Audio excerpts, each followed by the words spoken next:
আধুনিক যুদ্ধবিমান জে-10সি ও জে-এফ-17 ব্লক 3 কিনতে যাচ্ছে বাংলাদেশ।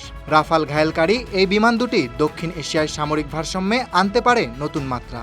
সামরিক বিশ্লেষকরা বলছেন, এই উদ্যোগ শুধু আত্মরক্ষার নয়, বরং একটি পরিপক্ক সামরিক শক্তি হিসেবে আত্মপ্রকাশের পথে এগিয়ে যাচ্ছে বাংলাদেশ।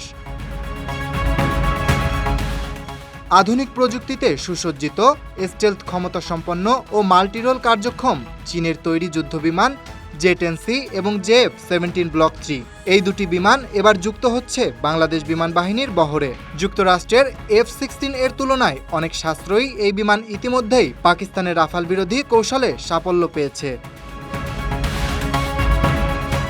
ডিফেন্স সিকিউরিটি এশিয়ার প্রতিবেদন বলছে, বাংলাদেশ প্রাথমিকভাবে 16টি জে-10সির যুদ্ধবিমান কেনার উদ্যোগ নিয়েছে। পাকিস্তান এর আগেই বিমান ব্যবহার করে ভারতের রাফাল জেট প্রতিহত করার দাবি করে। এবার দক্ষিণ এশিয়ায় দ্বিতীয় দেশ হিসেবে এই শক্তিশালী বিমান পাচ্ছে বাংলাদেশ। নতুন নেতৃত্বের অধীনে সামরিক কৌশলে বাংলাদেশ প্রবেশ করেছে এক নতুন যুগে। প্রধান উপদেষ্টা নোবেল বিজয়ী অধ্যাপক মোহাম্মদ ইউনূসের সরকার সামরিক আধুনিকায়নে নিচ্ছে নতুন নতুন পদক্ষেপ। সম্প্রতি চীন সফর করা সামরিক প্রতিনিধি দল প্রতিবেদন জমা দিয়েছে ড্রোন, বিমান প্রতিরক্ষা ও স্বদেশী উৎপাদনের উপর জোর দিয়ে।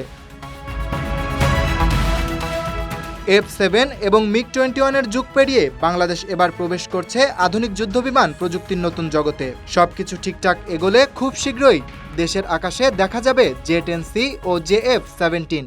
এই বিমান সংগ্রহ শুধু প্রতিরক্ষা নয়, এটি আঞ্চলিক প্রতিযোগিতায় টিকে থাকার কৌশলগত প্রস্তুতির অংশ। বিশ্লেষকদের মতে, এই পদক্ষেপ শুধু একটি অস্ত্র চুক্তি নয়, বরং চীন ও বাংলাদেশের দীর্ঘমেয়াদী প্রতিরক্ষা সহযোগিতার ধারাবাহিকতা। পাকিস্তানের পর বাংলাদেশই দক্ষিণ এশিয়ায় জে-10সি ব্যবহারকারী দ্বিতীয় দেশ হতে যাচ্ছে, যা আঞ্চলিক শক্তির ভারসাম্যে গুরুত্বপূর্ণ ভূমিকা রাখবে।